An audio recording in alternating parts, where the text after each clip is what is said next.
aqui hoje na Escola de Paz para falar de recompensa, castigo ou consequência. Qual das três possibilidades será a melhor para que a gente possa corrigir o comportamento infantil e fazer com que a criança aprenda respostas cada vez mais ajustadas?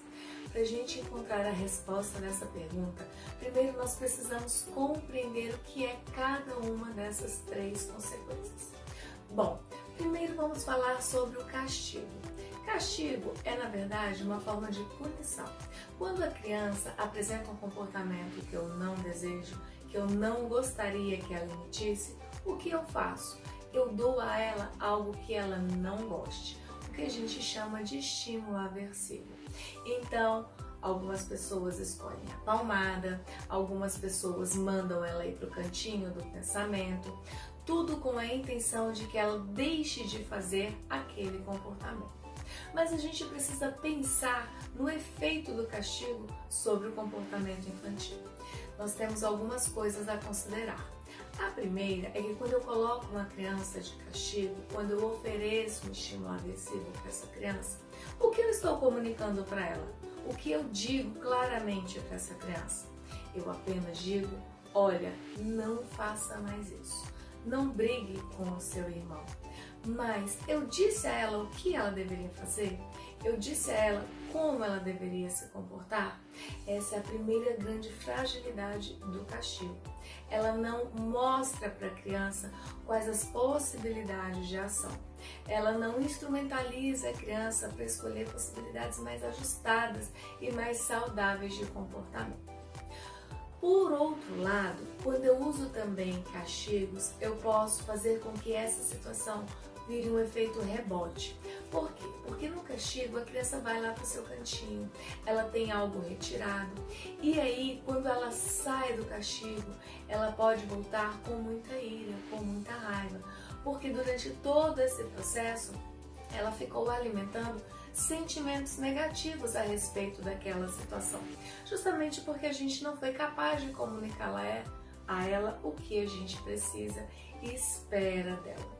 Então, quando ela vem, é possível que ela venha ainda com mais ira e esse comportamento pode se repetir cada vez mais e com cada vez mais intensidade. Por outro lado, a recompensa ela tem uma outra forma de ação. O que significa recompensar? É dar à criança algo que ela goste quando ela apresenta um comportamento que eu espero. Então eu digo, olha, estude e se você tirar uma boa nota, no final de semana nós vamos passear. O passeio é uma recompensa para aquele comportamento que eu esperava da criança, que no caso é estudar. Nesse sentido, ele já é um avanço com relação ao castigo. Por quê? Porque eu estou comunicando à criança o que eu realmente espero dela. Eu estou dizendo com clareza, estude. Estudar é o que eu quero de você. Com isso, a criança não fica confusa a respeito do que se espera e ela consegue desenvolver estratégias para buscar as possibilidades de responder a essa expectativa do adulto. Ela se torna, então, um tanto mais independente, um tanto mais autônoma na busca dessa resposta esperada. Diferente do castigo, que ela fica confusa e sem saber o que fazer, justamente pela falta de apresentação de possibilidades. Já quando eu falo de consequência, essa ideia ela pode se confundir um pouco com a punição, mas ela traz grandes vantagens para o desenvolvimento infantil. O que significa a consequência? Após a criança apresentar o comportamento, eu preciso trabalhar com ela o que vem depois. Qual é a consequência desse comportamento para você? É aquela história de toda ação tem uma reação. A criança precisa entender essa cadeia. Ela precisa saber que ela vai ser responsável pelas suas escolhas.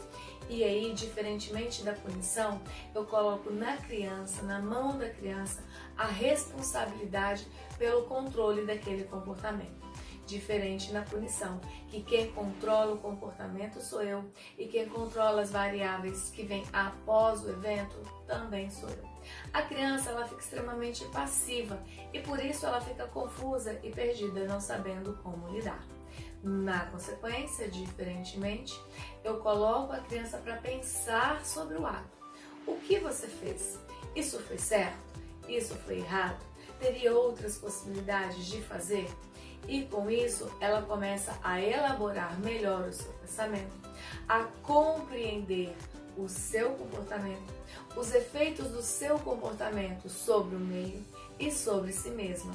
E com isso, ela começa a ter clareza de como ela deve cada vez mais regular o seu comportamento. Isso vai ser um processo contínuo e progressivo, porque a cada novo comportamento, essa criança vai ser estimulada a pensar sobre ele e sobre as outras possibilidades de ação. Então, no caso da consequência, a gente tem uma aproximação muito maior entre pais e filhos. A gente cria um vínculo positivo, diferente na punição, em que efeitos de medo, de tensão, começam a se estabelecer dentro dessa relação, porque a criança passa a agir por medo e não por compreensão.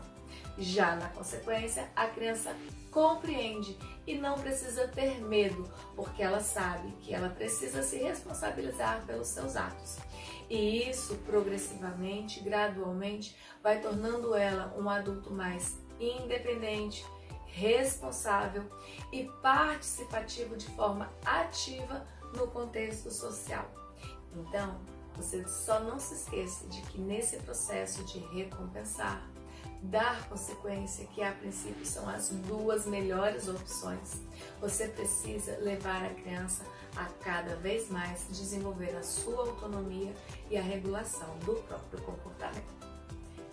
Um grande abraço e até a próxima!